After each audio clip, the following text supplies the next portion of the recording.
सकाळपासूनच जागरण गोंधळाची तयारी सुरू झाली होती. सकाळ सकाळी भाकरी टाकायला घेतल्या होत्या सगळ्यांनी. खूप दिवसानंतर पहिल्यासारख्या अशा बायका एकत्र येऊन भाकरी करताना बघितल्या. सगळ्यांनी खूप अशी मज्जा मस्ती करत ना भाकरीचं काम पूर्ण केलं. आणि ही चिमणी आणि चिमणीची आत्ती सगळ्यांना ऑर्डर देत होती व्यवस्थित काम करायचं.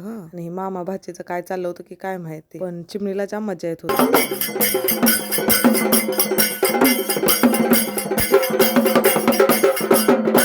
बाप लेक मस्त असे ढोलकीवर नाचले. ते संध्याकाळी आत्तीची तयारी झाल्यावर मस्त असा एक व्हिडिओ काढून घेतला. आणि चिमणी गावाकडचा मामा आला होता त्याच्याकडेच होते. आणि हे बघा आमचे नवरा नवरी तर मस्त असे नटले होते. ह्या बघा आमच्या आई साहेब. आता तुम्ही म्हणाल पुन्हा आई, तर मी सगळ्यांना आईच म्हणून बोलते. मग काय सगळे जल्लोषात ना निघाले मंदिराकडे.